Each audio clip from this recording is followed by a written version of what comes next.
Maša i medvjed. U današnjoj epizodi Mračne tajne otkrivamo mračne tajne skrivene iza, na prvi pogled, relativno osrednjeg ukrajinskog crtića. Na drugi pogled, ogavan crtić koji promiče zoofilske sklonosti djece i mladih stekao je popularnost na ovim prostorima. Slava crtića je dosegla takve razine da su neki od važnijih žitelji skupili hrabrost imenovati svog psa Medo. Međutim, je li moguće da Maša i medvjed ipak imaju plemenitiju svrhu postojanja? Crno, 10 sekundi. Još od emitiranja prve epizode ovog animiranog serijala 29. veljače 2002. godine po raznim kutcima interneta na površinu izlaze dokazi o skrivenoj ulozi Maše i njenog romantičnog partnera Mede. Opet crno.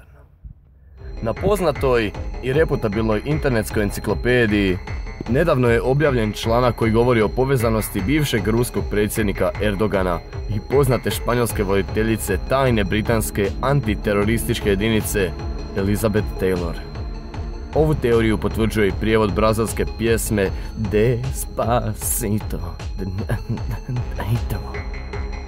Kako bi potvrdili ovu teoriju, odlučili smo poslati našeg live ilustratora i naratora u Ukrajinu kako bi špionirao Ruse. Da bi se prerušio Putina, mora obrijati glavu. Nažalost, kako ovaj tekst scenarist piše prije nego je narator stvarno ošišan, ne možemo znati je li narator mislio ozbiljno ili je obećanje dopuštanja šišanja nase trga u našicama bilo isprazno jedino u svrhu fasciniranja ostalih pripitih mladića i djevojaka na stepkama. Ako sada gledate jadni godinu dana star B-roll iz zoološkog vrta, to je zato jer je žag i vagina i nije se usudio ošišat se pred kamerom. Ako ipak gledate ovu abominaciju od prizora, naučite nešto iz toga i ne obećavajte ništa pijani. Naučite na moje greške. No, vratimo se na Mašu i Medu. Informacije koje smo prikupili su opširne i detaljne, ali izdvojit ćemo samo zaključak. Maša i Medo, crtani serijal, osmišljen je još od 50. godina u svrhu borbe protiv Japanaca u Vijetnamskom ratu. Kasnije je agent Ukrajinske obavještajne službe ukrao scenarij na summitu G20 i dostavio ga u Rusiju. Prije spomenuta Elizabeth Taylor je nakon toga scenarij prilagodila modernim potrebama od kada se stotine tisuća DVD-ova Maše i medvjeda baca u zemlje Dalekog istoka kako bi islamističke teroriste naučili zoofiliji.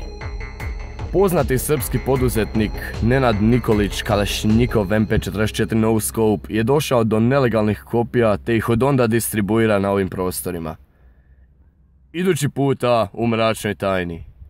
Je li potraga za Nemom tajno oružje Jehovinih svjedoka? Ili je to samo krinka laži i obmana? Da, čelav sam, jebote. Snimam.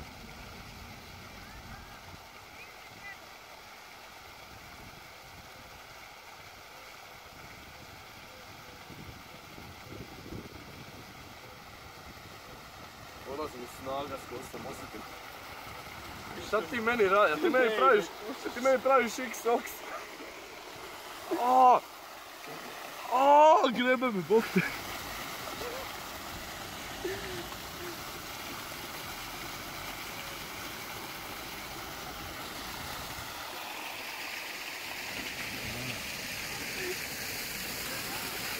Kuć ne ide.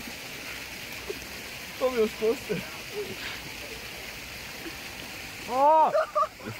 Bog te, šta mi radiš?